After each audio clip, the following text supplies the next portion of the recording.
श्री शिवाय नमस्तु भीम हर हर महादेव। स्वागत है आपका हमारे चैनल सनातन धर्म का संसार पर। दोस्तों, आप सभी लोग जानते हैं कि 20 मई 2024 को है वैशाख महीने का सोमवार प्रदोष व्रत, या हम कह सकते हैं सोम प्रदोष व्रत। दोस्तों, ये व्रत वो व्रत है जिससे दोस्तों आपकी सारी मनोकामनाएं पूर्ण होती है, आपकी सारी दुख और परेशानियां दूर होती है।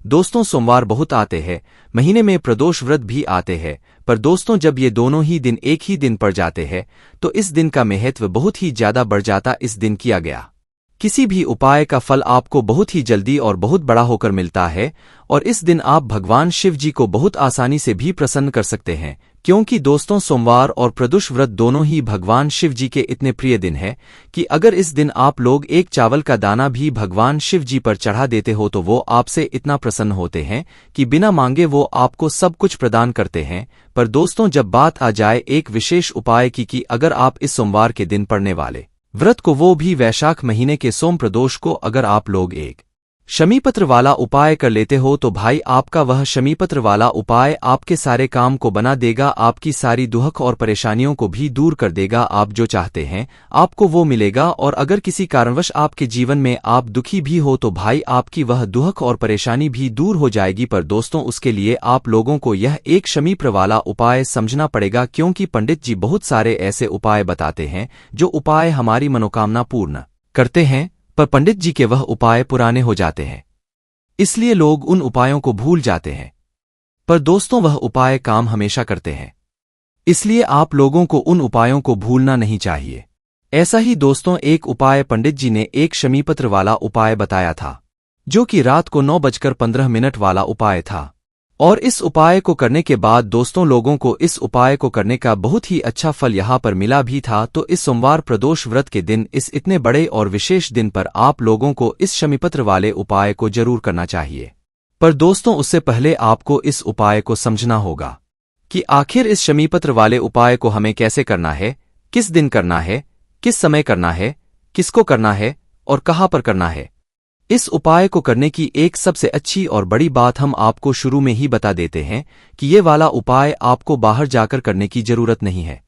आपके ही घर में जो शिवलिंग है, आप वहां पर भी इस वाले उपाय को कर सकते हैं और उपाय का फल भी ले सकते हैं। तो इस बात का आप लोग ध्यान रखना और उपाय अच्छे से सुनना। अब दोस्तों हम बात कर लेते हैं ये उपाय आखिर आपको करना किस लिए है।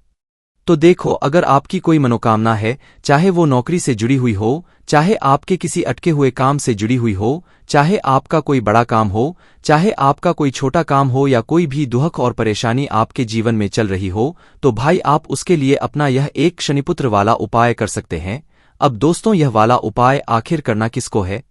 तो देखो, यह वाला उपाय विशेष रूप से घर का कोई भी एक बड़ा मुख्य सदस्य कर सकता है, जिसको परेशानी चल रही है या जिसकी कोई मनोकामना है। इस उपाय को घर के सभी सदस्यों को करने की जरूरत बिल्कुल भी नहीं है। घर का एक कोई बड़ा मुख्य सदस्य भी इस उपाय को करेगा तो उसके पूरे घर परिवार को इस उपाय को करने का फल मिलेगा। विशेष रूप से घर की माताएं बहनें अगर इस उपाय करेंगी तो ज्यादा अच्छा होगा। पर अगर कोई ऐसा व्यक्ति है जो कि अपनी नौकरी, इंटरव्यू या किसी भी काम के लिए ये वाला उपाय कर रहा है, तो वह स्वयं ही इस उपाय को करें और इस उपाय का फल लें। ठीक है, माताएं बहनें अपने घर की सुख और समृद्धि के लिए यह वाला उपाय कर सकती है। ठीक है, अब दोस्तों इस उपाय को करने का समय है। ये बहुत ही जरूरी चीज है, इस बात को आप लोग ध्यान से सुन लेना, क्योंकि अगर ये वाली बात आपने ध्यान से नहीं सुनी तो आपका फिर उपाय अच्छे से काम नहीं करेगा। तो देखो, ये उपाय 2 समय तक होने वाला है। ये उपाय शाम के समय से शुरू होगा और रात्रि को 9:15 तक चलेगा।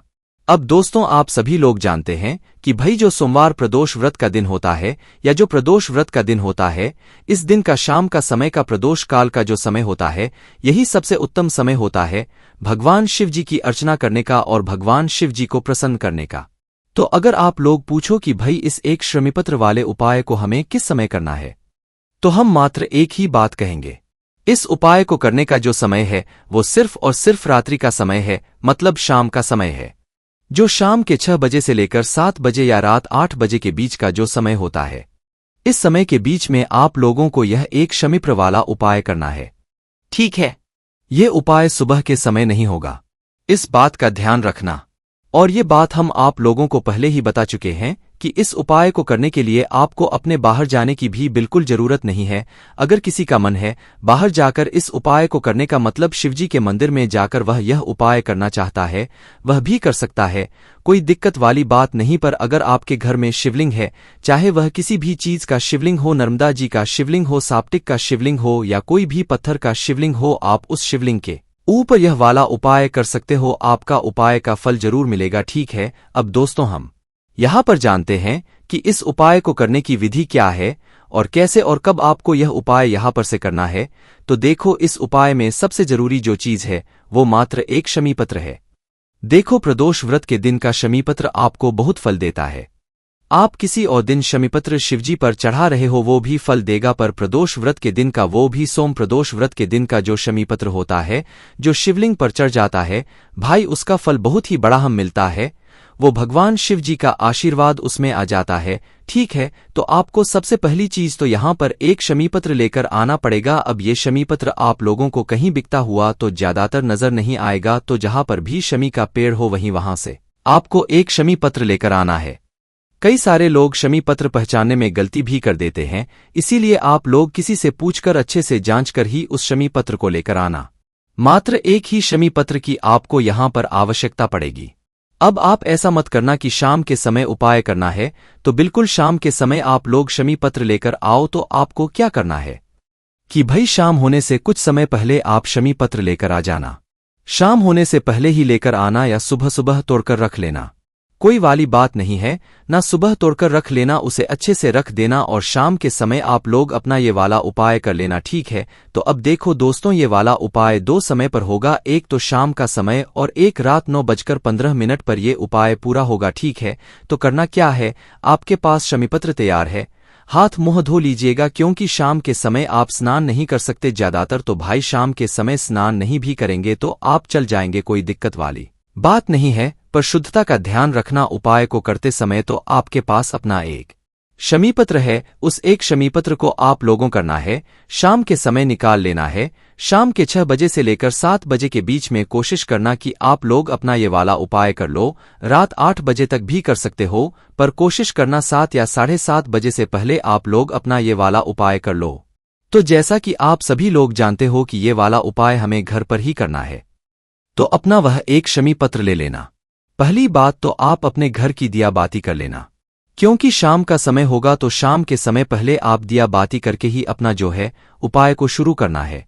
जो भी आप अपने घर में मंदिर में दीपक जलाते हैं, पहले वह दीपक जलाइएगा, भगवान की आरती पूजन कीजिएगा। अपने घर की जो तुलसी मियाँ है वहां पर अगर दीपक लगाते हैं तो वहां पर भी आपको पहले दीपक लगाना है। कहने का मतलब क्या है कि पहले आपको शाम के समय अपने घर के मंदिर में दिया बाती करना है, उसके बाद ही में आपको यह वाला उपाय शुरू करना है।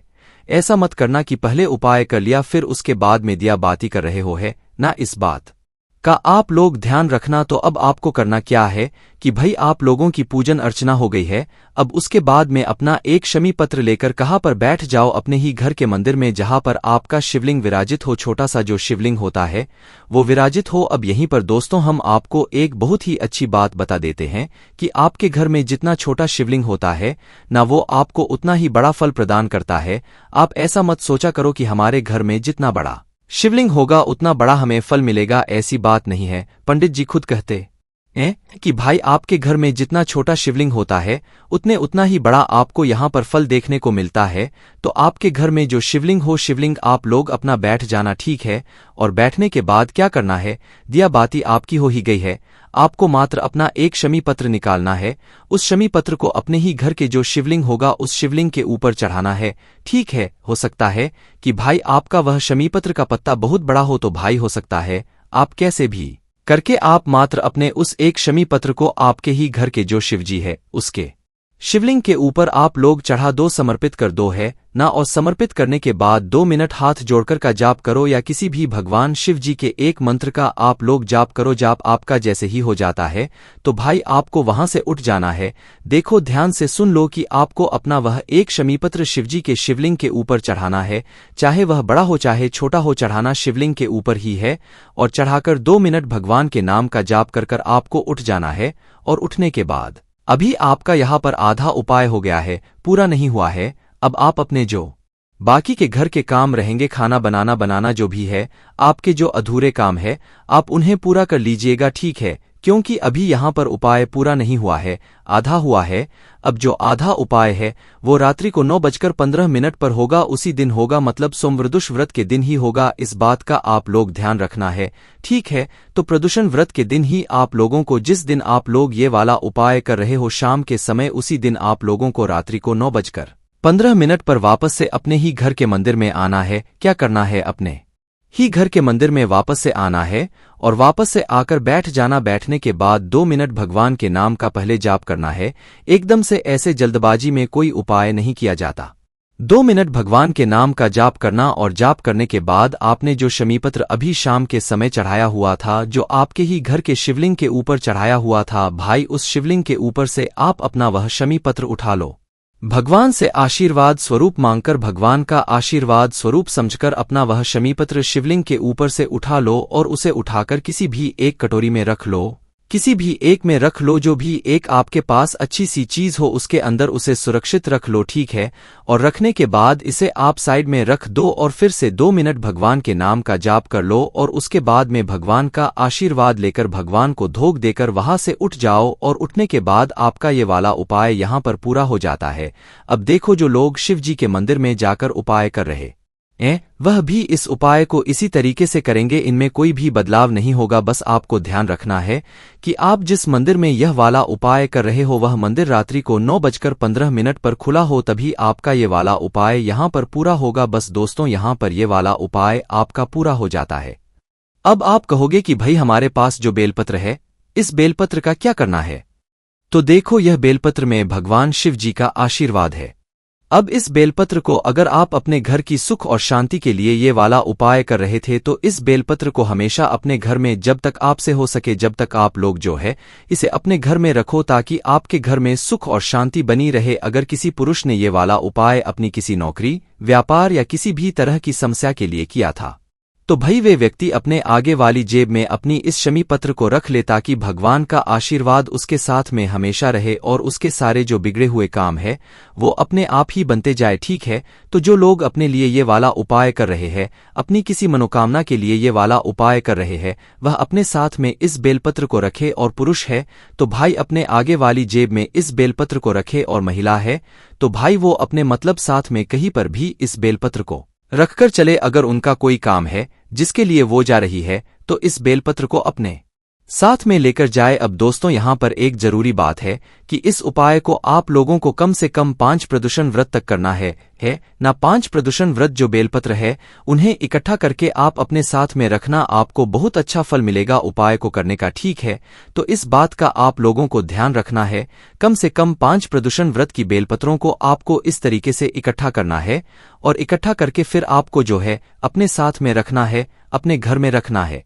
भगवान शिव जी का आशीर्वाद सदैव आपके ऊपर हमेशा ऐसा ही बना रहेगा। बस दोस्त, तो यहां पर ये वाला उपाय पूरा हो जाता है। दोस्तों, इस उपाय को करने में अगर आपको कोई भी दिक्कत, समस्या, परेशानी आती है तो उसे आप हमसे कमेंट करके पूछ सकते हैं। श्री शिवाय नमस्तु भीम, हर हर महादेव।